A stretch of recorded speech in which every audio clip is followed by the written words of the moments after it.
Have you ever gone to the cinema just to post it on your Instagram? Hello and welcome to the Coop-a-Log, Cooper's Cinema Log. So, here we are in week 18. We actually skipped week 17. There was nothing much there as far as I remember. So, first of all, Monday the 27th of April. Woo! Michael. And, going back to my question at the beginning, how many people went to see Michael just so they could post it on their Instagram story? Because to the left of me, there was a lady who was generally engaged with the film, it seemed like. But whenever there was a musical moment, she would get her phone out and start filming an Instagram story. And she was trying to be very sneaky about it. She would kind of like put it as like, and just kind of hold it instead of like being like all up in her face with the phone. She just kind of like put it there to not be distracting, which is, you know what, in all fairness, all the power to her. But then I do question why did you come to this film? Did you just come here to post it on your Instagram story? And to the right of me, there was a guy who could not focus on the film except the musical scenes. And you know what? I could not blame him because it was not a very engaging watch. Because as a film, it is essentially a collection of music videos that are stitched together, something that resembles a plot between that, something that resembles a character arc. So throughout most of the film, he was, I don't know, talking to ChatGPT or something. It looked like a ChatGPT UI, at least to me. I don't know. I don't use that. To the end of it, he was just scrolling through Uber Eats, looking what food to order for, I kid you not, around like 20 or 30 minutes. At least it felt like that to me. Because as a film, Michael did drag on at parts because it was just too disjointed of a film. It starts off resembling like a character arc. It sets up a character arc.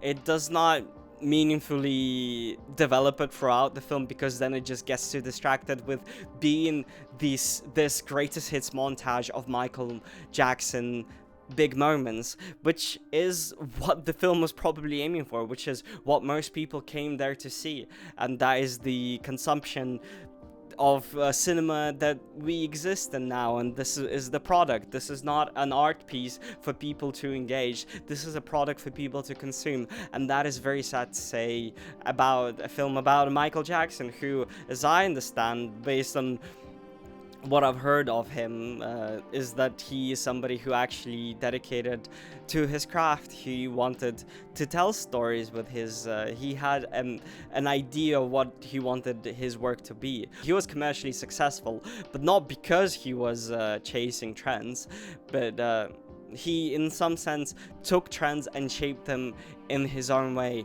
But this film is just a product for people to be consumed. It's not a biopic, it's a biopic, because after that, of course, the Jackson estate got a hefty check off the back of the film because so many people started listening to the music again, and MJ became in a little bit of a spotlight again, which look, is extremely popular. I don't need to tell anybody who Michael Jackson is. We all know this, and this film could have been better. It's just it tries to execute on the character arc of Michael trying to gain his autonomy, but it flip-flops around that just because it knows that it cannot really meaningfully explore the drama of it all, because then it would not be a very pleasant product for people to consume. So they just played into the greatest hits. So this could have been better, and I do not know how they're gonna make the second film, because it will have to be a lot more dramatic, and I'm not sure if the general audience is ready for that, or at least Hollywood is ready to produce a film of that kind of scale, or that kind of substance. Time will tell. Actually, funny thing is, I filmed all this and then I realized that I didn't actually say what the synopsis to Michael is. Not that I think you really need to know, because everybody sort of knows what a biopic is, and everybody knows who Michael Jackson is. In terms of the synopsis, this follows Michael Jackson's early years from his childhood, where his father was training him and his brothers to becoming performers, and also the earlier years of Michael Jackson's solo career as he became more independent as an artist.